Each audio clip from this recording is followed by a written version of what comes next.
अस्सलाम वालेकुम स्टूडेंट्स। आज का जो हमारा टॉपिक है वो है Newton's second law of motion. जैसा कि हमने चैप्टर नंबर 3 स्टार्ट किया हुआ है और चैप्टर नंबर 3 में हमने डायनामिक्स को स्टडी किया, हमने फ़र्स्ट लॉ ऑफ मोशन पढ़ लिया। तो फर्स्ट लॉ ऑफ मोशन में हमने कहा था कि अगर कोई बॉडी रेस्ट पे है तो वो रेस्ट पे रहेगी और अगर मूव कर रही है तो मूव करती रहेगी, अनलेस और अनटिल उस पर किसी तरह की कोई एक्सटर्नल नेट फोर्स ना लगे। तो न्यूटन का जो फर्स्ट लॉ था वो तो था कि जब नेट फोर्स ज़ीरो, बट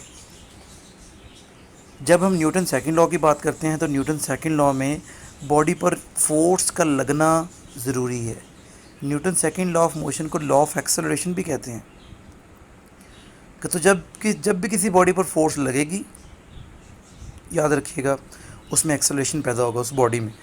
और वो जो एक्सेलरेशन है उसकी मैग्नीट्यूड जो है, डायरेक्शन तो नेट फोर्स की डायरेक्शन में होगी, पर उस एक्सेलरेशन की जो मैग्नीट्यूड है वो फोर्स के डायरेक्टली प्रोपोर्शनल होगी और इन्वर्सली प्रोपोर्शनल होगी मैस के। तो स्टेटमेंट, ये पिंक बॉक्स में स्टेटमेंट ही लिखी हुई है कि जब भी किसी बॉडी पर फोर्स लगती है तो वो उस बॉडी में एक्सेलरेशन प्रोड्यूस होता है in the direction of net force. The magnitude of this acceleration is directly proportional to the net force and inversely proportional to the mass of body. अब आप इसको मैथमेटिकली भी लिखोगे तो acceleration number 1 directly proportional to force है, acceleration inversely proportional है mass के 1/m। Combine कर लें दोनों को, acceleration sign of proportion f/m आ गया। m इधर डिवाइड हो रहा है, इधर आके एक्सेलरेशन के साथ मल्टीप्लाई हो जाएगा। जब भी हमने साइन ऑफ प्रोपोर्शन को रिमूव किया है हमेशा कोई ना कोई इक्वल और कांस्टेंट लगाया है। यहाँ पे इक्वल आ गया, कांस्टेंट k है और सिस्टम इंटरनेशनल में k की वैल्यू 1 है। तो इसलिए न्यूटन का जो सेकंड लॉ है उसका मैथमेटिकल फार्मूला आ गया F is equals to ma। यहाँ पे F से मुराद फोर्स है, m से मुराद मैस है, a से मुराद एक्सेलरेशन है। मज़ीद ये कि फ़ोर्स के यूनिट न्यूटन है, न्यूटन ने अपने नाम पे फ़ोर्स के यूनिट रखे according to Newton's law of motion. आप यहाँ पे फर्स्ट 1 न्यूटन की डेफिनेशन भी कर सकते हो। तो 1 न्यूटन इज़ द फोर्स। अगर मिसाल के तौर पे हमारे पास बॉडी है जिसका मैस 1 kg है और उसका acceleration 1 metre per second square है, तो एक न्यूटन फोर्स तब होगी जब 1 kg मैस पर एक kg मैस में 1 मीटर पर सेकंड स्क्वायर का एक्सेलरेशन प्रोड्यूस हो जाए। तो तब हम कहेंगे बॉडी पे लगने वाली फोर्स 1 न्यूटन है। और नीचे लिखा पे 1 न्यूटन किसके बराबर है, तो 1 newton is equals to 1 kg into 1 metre per second square. एक शॉर्ट क्वेश्चन MCQ भी आ सकता है। एग्जाम्पल है, इसको पढ़िएगा। These are the just examples. Yes, हमारे पास जो नेक्स्ट टॉपिक है वो मैस और वेट है। बहुत इंपॉर्टेंट शॉर्ट लॉन्ग टॉपिक है ये। जो बेटे एग्जाम्पल 3.3 है ये एक दफ़ा लाहौर बोर्ड में आ चुकी हुई है, इसको ज़रा लाजमी अटैम्प्ट कीजिएगा, प्रैक्टिस कीजिएगा। अब हमारा जो टॉपिक है मैस एंड वेट, बेसिकली ये जो क्वेश्चन है ये कुछ यूँ बन के आया करता है कि मैस और वेट में डिफरेंस करें। तो सबसे पहले हम मैस के बारे में पढ़ते हैं। तो पहली बात ये याद रखिएगा, मैस और वेट नॉर्मली समझा जाता है कि ये एक ही तरह की टर्म्स है, बट ये एक तरह की टर्म्स नहीं है। These are different terms. तो सबसे पहले आप जो मैस के बारे में बात करेंगे कि मैस की डेफिनेशन मेंशन कर सकते हो। Mass of a body is the quantity of matter processed by the body. मादे की मिकदार को मैस कहते हैं। मैस एक स्केलर क्वांटिटी है।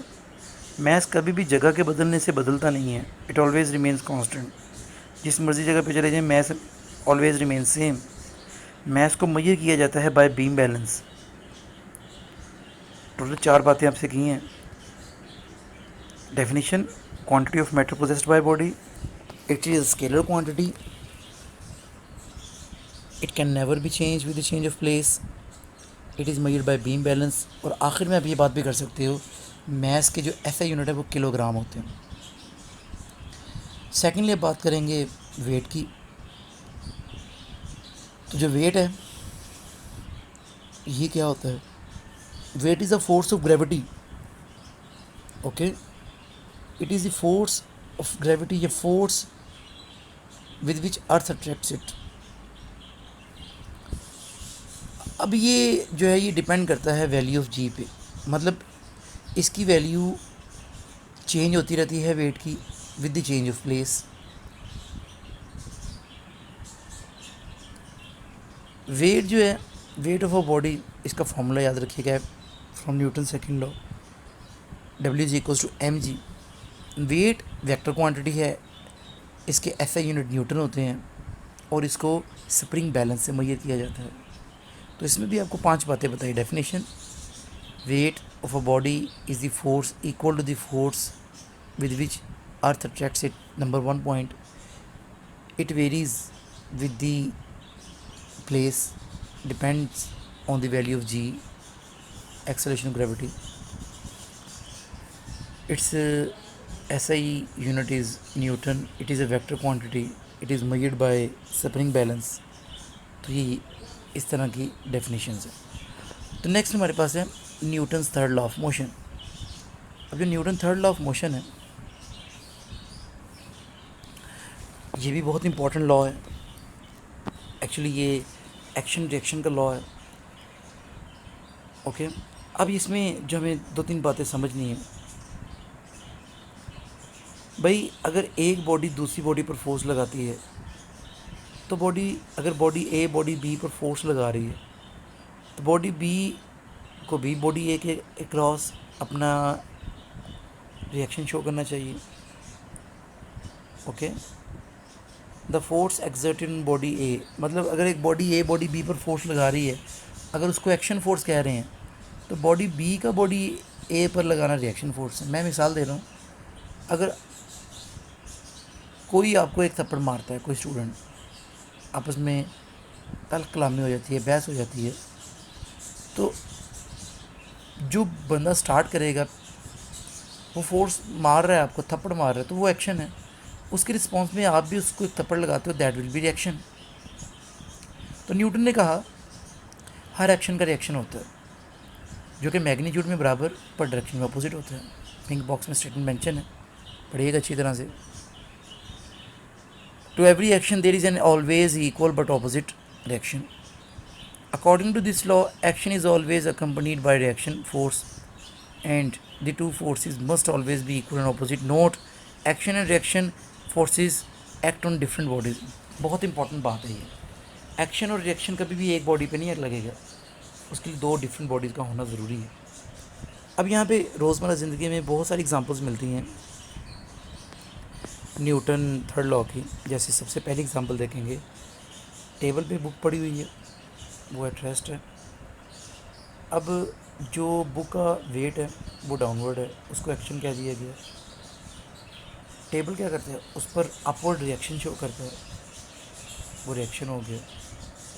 According to Newton third law बात समझ आ गई, एक्शन की भी समझ आई, रिएक्शन की भी समझ आई. एक दूसरी मिसाल है, एग्जांपल है, सेकंड वन बैलून है, एयर फील्ड बैलून है. Consider another example, take an air filled balloon as shown in the figure 3.9. When balloon is set free the air inside rushes out, बाहर निकलती है, हवा उसमें से बाहर निकलती है. एंड बैलून मूव्स फॉरवर्ड, ये फॉरवर्ड मूव किया. In this example the action is by the balloon that pushes the air out of the it when sets free. The reaction of the air which escapes out from the balloon acts on the balloon. It is due to this reaction the escaping air that moves the balloon forward. तो air का बाहर निकलना ये action है और balloon का forward जाना ये रिएक्शन है. थर्ड जो एग्जांपल है वो रॉकेट की एग्जांपल है. आपके सामने डायग्राम बनी हुई है कि जब रॉकेट मूव करता है तो वो भी इसी प्रिंसिपल के तहत, वो भी न्यूटन थर्ड लॉ को फॉलो करता है. जब रॉकेट का फ्यूल बर्न करता है, उसमें से हॉट गैसेस उसके रेयर पार्ट से, निचले वाले पार्ट से, बैक पार्ट से निकलती हैं बहुत ज़्यादा हाई स्पीड के साथ. This will action. तो रिएक्शन क्या होगा, रिएक्शन ऑफ दीज गैसेज ये होता है कि रॉकेट जो है ना ये मूव करता है ऑपोजिट डायरेक्शन में, फॉरवर्ड डायरेक्शन में, जिस डायरेक्शन में बर्निंग गैसें निकल रही होती हैं उसके ऑपोजिट डायरेक्शन में मूव करता है। This is the example. Action और रिएक्शन लॉ समझ आ गया। तो इन लॉज को पढ़िएगा, आपको अंडरस्टैंड होगा। अल्लाह हाफिज़।